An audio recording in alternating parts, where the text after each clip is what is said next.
Is this crazy? We stand on the verge of the 4 greatest years in the history. Make America great again. How can you be against it? So you may have heard President Trump has been in office for 100 days.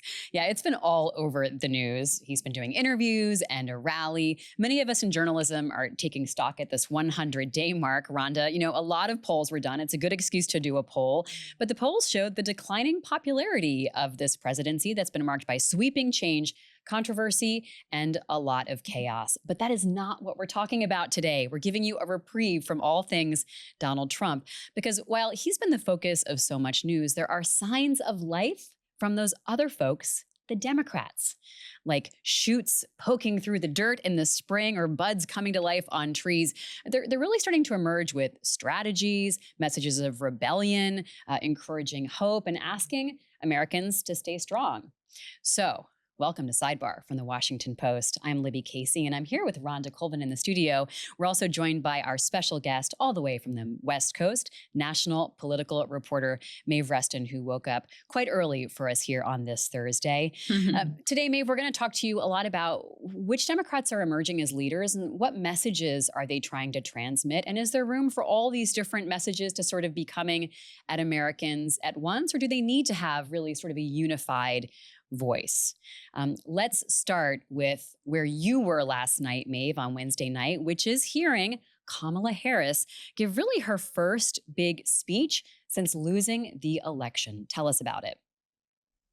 So we've been kind of waiting for her to reemerge, and here in California, obviously there's huge intrigue sort of swirling around whether she's going to run for governor of California, whether she will potentially run for president again, whether she will do something completely different.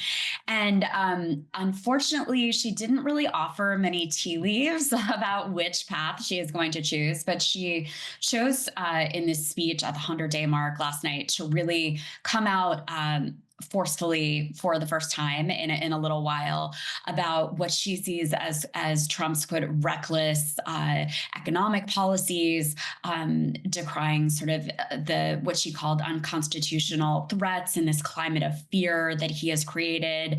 And so it was her first real lengthy repudiation of the Trump administration, and also what she has seen as the capitulation by some, whether it was, certain universities or law firms who were making deals with Trump to kind of avoid punishment and sanctions at a time when he was punishing certain law firms that represented either people who were his political opponents or people who went after him in his first administration.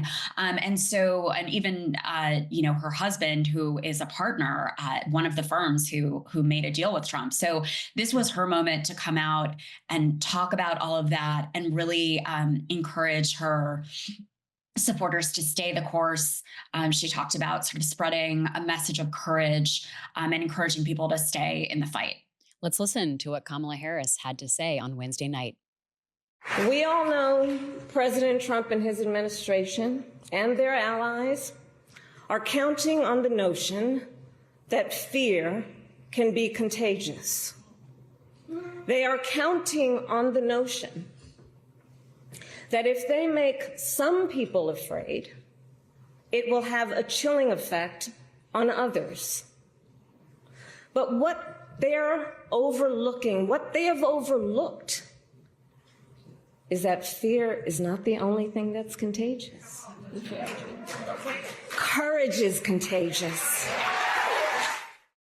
Kamala Harris speaking on Wednesday night. Maeve, for those of us who are watching with us on YouTube, they saw behind her the word emerge because she was with this group. Tell us about Emerge and why she chose to have sort of her 2025 debut be at this event. So she's been really judicious about like her public appearances. She spoke recently to a gathering of Black female leaders and business owners. That was very brief remarks, at least the part that we saw publicly. And last night was really a full circle moment for her because she was speaking to this group that trains and recruits female candidates. And it's actually an organization that came out of her first campaign in 2002 when she was running against a very entrenched candidate. I'm sorry, an entrenched person who was, part of the establishment, and she didn't know how to run a campaign. This is when she was running for district attorney. And this group of women came around her and helped her, put together the plan, helped her start building a fundraising network, helped her figure out messaging, and then realized that there really wasn't this support structure for a lot of female candidates. And as you guys have talked about many times, there are just obstacles that face female candidates that male candidates don't face. And so this organization has now grown to having trained, more than 5,000 candidates. A lot of them are running again this year. Some of them, the graduates, are now running for higher office. And so she was coming back into this room of women where she has been kind of an inspiration for, the curriculum and the programs they have put together, and to encourage these women to keep going and keep stepping up. And even in this kind of climate of fear, to not be intimidated by that and to run for offices all the way up and down the board. Rhonda, what were you listening for in Kamala Harris's speech? And did you get a sense of where she fits in the future of the Democratic Party? I was listening out for if this sounded a lot like the speech she gave at Howard when she conceded to Trump back in November. Which was really right. It was really a moment. It wasn't just sort of a check the box speech. Right. I mean, that was a speech, of course, that she probably would not have wanted to give, and she had to give it in short order. But this is something we're now months away from that. So I wanted to see, would she have the same sort of messaging in talking to her supporters, trying to keep them enthused about staying in politics, which she did at that Howard speech. But I was also fascinated by the speech itself, because, again, I think this is a sign of how much the era of Trump has realigned our politics in ways where candidates, they no longer, the losing candidate doesn't go for, months or a year to go figure out what they're going to do next. They're now in real time trying to figure out their strategy. So I almost look at this speech as she's testing the waters, seeing what the response is from, the larger Democratic base, and as Maeve said, Democratic women, but also just the local reception too, as she weighs whether or not to run for governor. So I feel like the speech itself was for her to, add to her calculus of what to do next. And these are moves we didn't see pre-Trump. And you're seeing that from a lot of Democrats. I know we're going to dig into that, of what to do now with what's happening now, and taking their message from what Trump is doing, but also trying to figure out how are they a candidate in a post-Trump world. Maeve, do you have a sense of what mantle she wants to claim, like what role she sees herself playing in the party? Because, Trump is still, taking to social media and writing her off essentially as like a loser, right? He's really not letting go of the past. And where does she see she fits in? So I think that, first of all, I think that she is genuinely conflicted about what she wants to do next, because there are so many options. But what is very clear, from reporting and talking to her aides, her allies, people who have worked for her in the past, people who might work for her in the future, is that the door to running for president again is very much still open.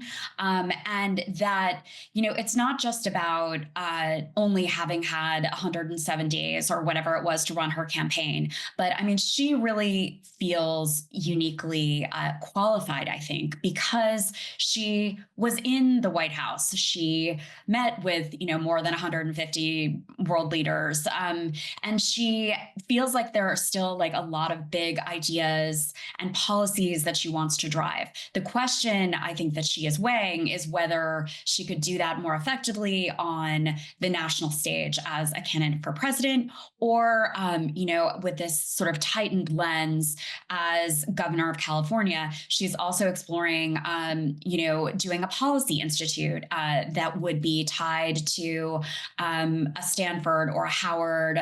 There are other universities that are interested in partnering with her, and then a political organization. So she's very much still staying in the mix. And I don't think she's choosing, to your question, like a lane yet, as it relates to 2028, the way that Whitmer and JB Pritzker have.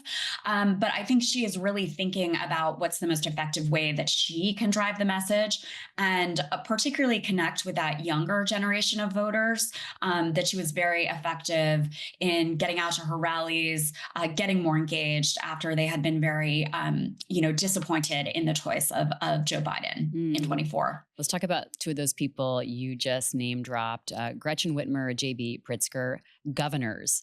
I want to share with you both something that our colleague Karen Tumulty wrote. She wrote, "It's a ticklish time to be a Democratic governor, especially one presumed to have presidential aspirations." Rhonda, how ticklish is it? I like that phrase, ticklish. Wow. I don't know if the governors would feel that way. But I do think out of any sort of candidate that comes after Trump or is trying to figure out their lane during this presidency, I think governors are in a very good position because they often are able to point to real things, especially someone like Whitmer, who is in a state, in a purplish state. But yeah, ticklish. That's quite a word. But I do think that also speaks to how just they're trying to figure it out in real time. There isn't a specific lane for many people, but it's either make it what you want now or figure it out closer to the election. So you were at JB Pritzker's event on Saturday, Maeve. Let's put that on the shelf for one moment and come back to it. Let's talk Gretchen Whitmer, because she is taking a really interesting set of steps right now to sort of visually align herself with Donald Trump in some ways. So Trump was in Michigan this week, gave this sort of 100-day rally on Tuesday night, but he also appeared with Gretchen Whitmer. Talk about the base that they appeared at together, why they appeared together, and how the rest of us kind of read that. So I think, Democrats have been very closely watching Gretchen Whitmer because she made it clear at the beginning. She did not want any part in sort of the big resistance, the Democratic resistance.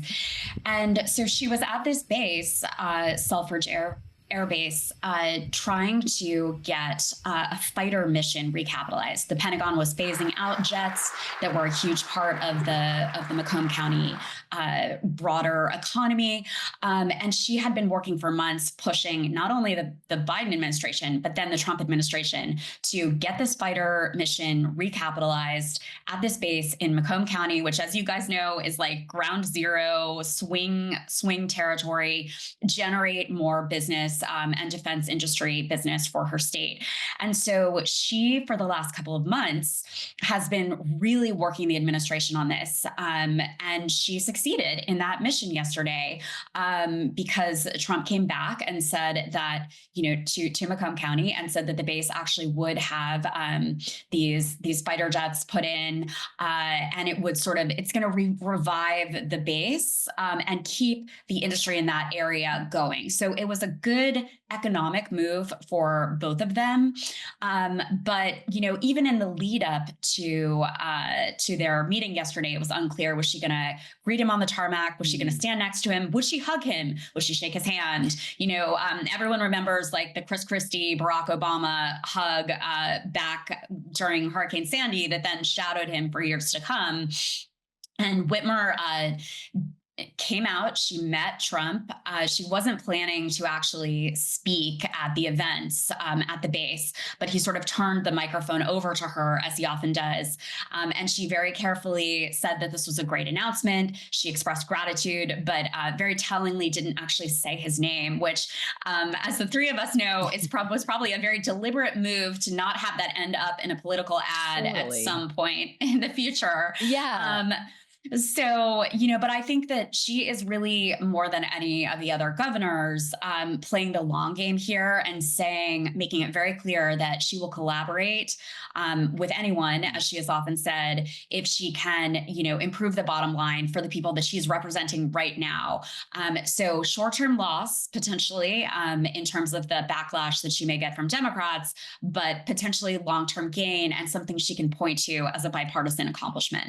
Yeah, we're going to watch again for those of us watching on YouTube, our studio. Let's watch that Gretchen Whitmer Trump footage again, just to kind of like deconstruct it a little bit. And if you're listening to us on your favorite podcast app, we'll just tell you, like, she greets him as he comes down. There's like a little arm pat there, not a hug, I wouldn't say, Maeve, but like a little pat.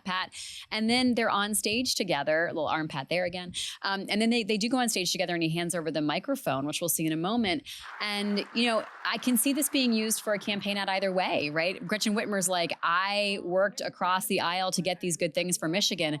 But there's also just the question of, do you really want that footage out there a few years from now, Rhonda, as something to be dragged down by? I agree with what Maeve said about the long game, because I think that's exactly it. That's my read too, that a hug or a pat on the back will be short-lived in Democratic voters' mind who might have been enraged about that. Well, I don't know how many of them will know the whole base story, right? Like Maeve gave us this context of like her trying to get something for her constituents. But if you don't know that and you just see it over the news, you're like, okay, what's up with that? She's friends with him now. Yeah.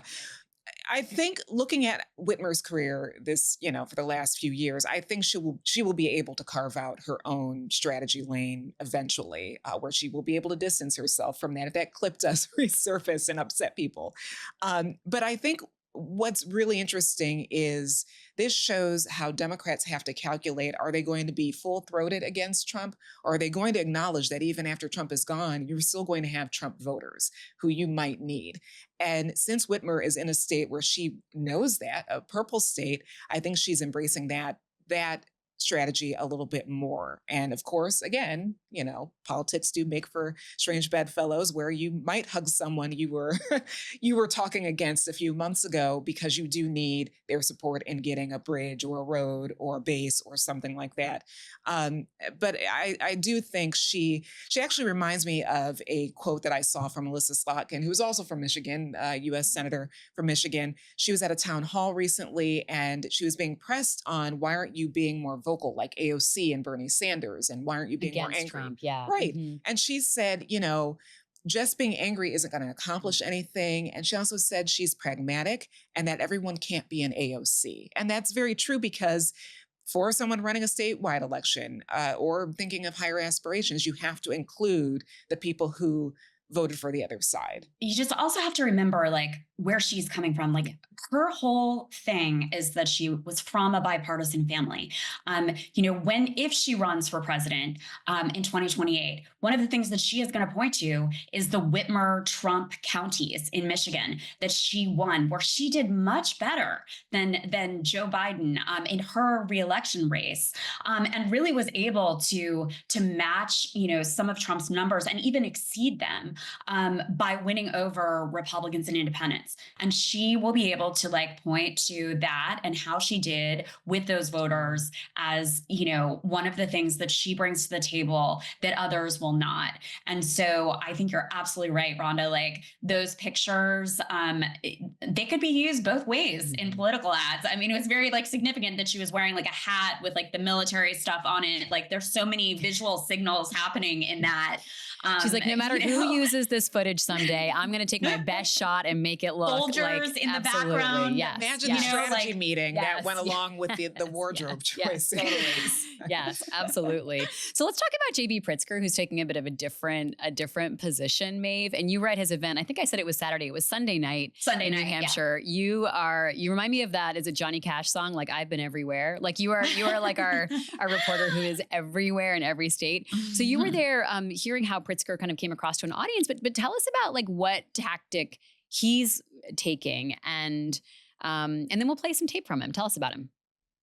So he is, I think, less well-known among Democratic voters. He's a billionaire, the heir to a hotel fortune, and, has a very progressive record in Illinois. And I don't think anyone in the room was expecting the tone of the speech that he gave. He totally blew the doors off, like real sort of like Chicago style, bare knuckled attacks on Trump, and really like a point by point repudiation of the first 100 days, even talking about, his own heritage as, as a Jew whose family had fled the pogroms, and how it's saying that, Trump's lines that he's trying to root out anti-Semitism, are actually tearing down institutions. And he said, like, don't use my family's experience and my heritage to justify what you are doing. People were cheering. They were leaping to their feet. There were a bunch of standing ovations, just whistles and cheers.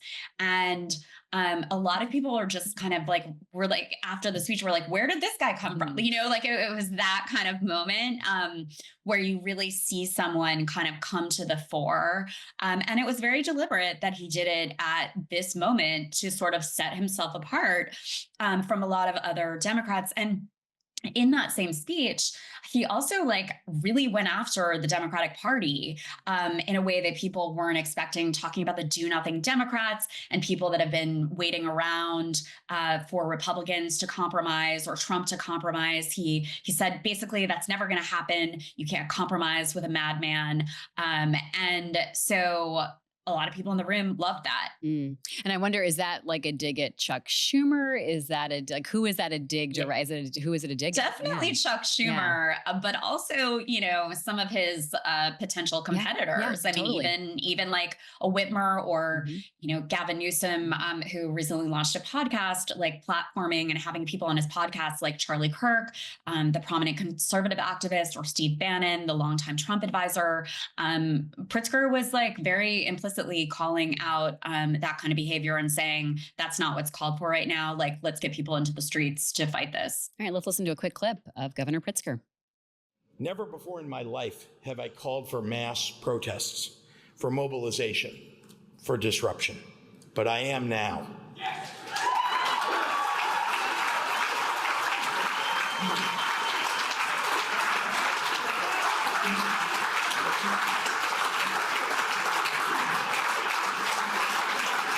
These Republicans cannot know a moment of peace. They have to understand that we will fight their cruelty with every megaphone and microphone that we have. We must castigate them on the soapbox and then punish them at the ballot box. Billionaire v. billionaire, Rhonda. Yeah, I think Pritzker is probably one to watch throughout this. Like I said, governors can oftentimes use actual things that they were able to get done in their state better than a member of Congress can, or someone who's just coming on the scene. And plus, to the point we were just saying, he's not as well known to a lot of Americans. So he's able to be maybe a fresh face that the Democratic Party and its voters are often looking for. So there's that. And then also, I think when I see that clip and some of the things that he said, it also shows you the freedom of being personally wealthy in politics, because I looked it up. He's one of the Forbes richest people this year. His net worth is almost $4 billion. So it takes a lot of money in fundraising to win an election. He has the freedom to say what he wants because he knows he could probably fund his own campaign. So for those two reasons, I think he's someone to watch. I just want to bridge governors to officials to take us now to Gavin Newsom, who you mentioned, but also Pete Buttigieg, because they're both sort of doing this media play strategy. You mentioned Newsom's podcast. I don't know if the analysis is that that's helping him or hurting him, but Pete Buttigieg has a Substack, of course, as one does. And he just went on this podcast called Flagrant, which you might remember because it hosted Trump back during the campaign. It's a very male dominated thing. It's as Buttigieg himself wrote, it's they're not welcoming of the woke mindset, PC mindset. But Buttigieg said in his Substack, I really want to essentially bridge the divide. You have to talk to people who might not always agree with you and not always listen to you. You have to engage in those conversations. And the podcast went on for almost 3 hours. I was listening to it on fast speed. So tell us about Maeve, those different sort of get out there and sort of be seen and be heard strategies. Yeah, well, and to the point that Rhonda was just making, Pritzker is insulated not just by his money, but also coming from a deep blue state where he's got a legislature that is democratically controlled. Newsom has those things too, but but he is in an interesting bind right now because, like Whitmer, he needs things from the administration. Most notably, we had these terrible wildfires out here or wind-driven fires out here in California earlier this year, and Newsom needs to partner with the Trump administration to get money to help California rebuild. But to your point about the podcast and this strategy, Buttigieg has always done so well in this space. Like, he is the person that can in the Democratic sphere that can get on Fox News and break down Democratic policy in a way that appeals to a much broader audience, a more conservative audience. And everyone in the party sort of credits him with being really, really great at that. And so, he's doing something that is not completely unique in that others like Gavin Newsom and Ro Khanna are getting into these more unfamiliar spaces and inviting these conversations. But Buttigieg just does it really well. And, I think he shows what the kinds of talents that he has as a communicator at a lot of different speeds. And I would say that in that room in New Hampshire, when I was talking to a lot of voters about who they were most excited about or following most closely, Buttigieg's name comes up all the time, which was a little surprising to me in the moment because he kind of hasn't been as out there as some of the other ones. But I think that, Gavin's podcast made a huge splash. It actually rose to the top of the charts at a time when maybe not quite the top of the charts, but pretty high on the podcast charts at a moment when conservatives have really been able to dominate that space, with the exception of Midas Touch and other programs like that. But I think that Newsom wants to have a really deep conversation about where the Democrats have gone astray and how the party can come back. And that was his intent in bringing on people like Charlie Kirk and Steve Bannon onto his podcast. But then he didn't push back in the way that Democrats want to see him pushing back on some of the election lies or, the things that Charlie Kirk was saying about trans policy. And so I think there's Democrats out there that really credit him with Newsom, with trying to do the right thing, but maybe still stumbling in figuring out the right way to do it. And, Newsom is also, like Buttigieg, a very talented communicator, and he likes to get on Fox and brawl. And he likes to brawl with, remember the debate with Ron DeSantis, et cetera. So they're both trying to do interesting things in that space and connect with different audiences. And it'll be really interesting to watch how that evolves. And I don't think either of them has fully figured it out yet. But Buttigieg maybe is on the right track. Gavin's still sort of figuring it out a little bit. I want to turn to Congress. There's so many people in Congress who are really emerging. You mentioned Ro Khanna, but obviously Congresswoman Alexandria Ocasio-Cortez and Senator Bernie Sanders have been drawing these huge crowds. Rhonda, where are they fitting into this conversation? Well, I think right now, because the sentiment among non-Trump voters and, establishment Democrats is they do want to see some anger and pushback. And I think that's where Sanders and AOC are fitting right now. However, months from now, 2 years from now, the appetite may change where a moderate might be able to rise, Democrat. It's all about the mood of the country. And right now, those against Trump are responding to the anger. I think if we're watching congressional Democrats, I would say Hakeem Jeffries is interesting to watch, not for any presidential ambitions, although I don't know, you never know when you cover politics, but at least to continue being a leader of the Democratic Party in the House. Cory Booker, of course, did he kept the House floor. It wasn't a filibuster technically. The Senate floor, yeah. But yeah, I'm sorry, Senate floor. And that sort of gave him 25 some hours, right? It got, he beat a Maeve, record. that got so much play. Like I was sort of, I think those of us who watch Congress are always interested in this stuff, but it really broke out of the Congress watchers bubble and people across the country were captivated by it. Right. And then you were telling me about Jeffries and Booker just did like a sit-in this weekend. They did over the weekend. They started early in the morning and live streamed it and sat on the Capitol steps and had a conversation with each other. They had voters around them asking questions, sort of a listening session. It was designed to shed light on something House Democrats in particular are trying to raise alarms about, which is cuts to Medicaid, which it could be on the chopping block as the reconciliation package goes through for the big, beautiful bill, as it's been called. So they are trying to figure out how to seize the moment. You're seeing that again, that real-time calculating on how are we going to respond to Trump. And it seems like people want Democrats or people who are kind of have always been against Trump or who are turning against Trump a little bit now as they don't like some of the policies he's doing. It's like they want action, right? They want a counterbalancing action to the action Trump is taking. So Maeve, what do you hear when you're at the AOC and Bernie Sanders rallies?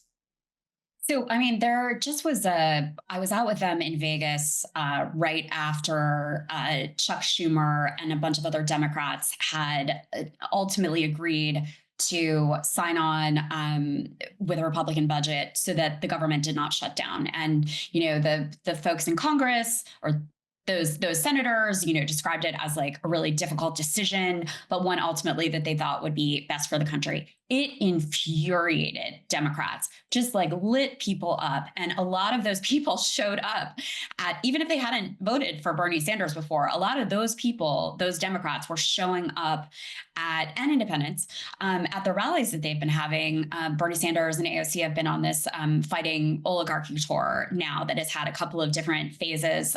They've been going out to some of the really closely fought congressional districts, but also other places. I was with them like in Idaho as well, and have been with them in California as they've been doing it. What they are trying to do with their positioning is to build what they're calling, a working class movement. It's still consistent with the messaging that Bernie Sanders has had forever. But what they are trying to do now is really broaden out who that appeals to, and making the argument that, that it's that they are trying to draw Democrats and independents into that movement. Bernie Sanders and AOC have even talked about recruiting candidates to run who are, not, and of course, Bernie Sanders is an independent, but recruiting candidates to run who are independents as well as Democrats, and to try to sort of make the point that these working class issues and the sense of betrayal that some voters feel who had hoped that President Trump would lower their costs and haven't seen it yet, that those people can all come together in a working class movement. And so both of them are going out not just to kind of rally the base, although they think that is really important as an organizing tool, but also to, sort of recruit this next generation that can help the party expand, because the Democratic Party is at just an incredibly low point, 27% or 29% of people approving of the party itself.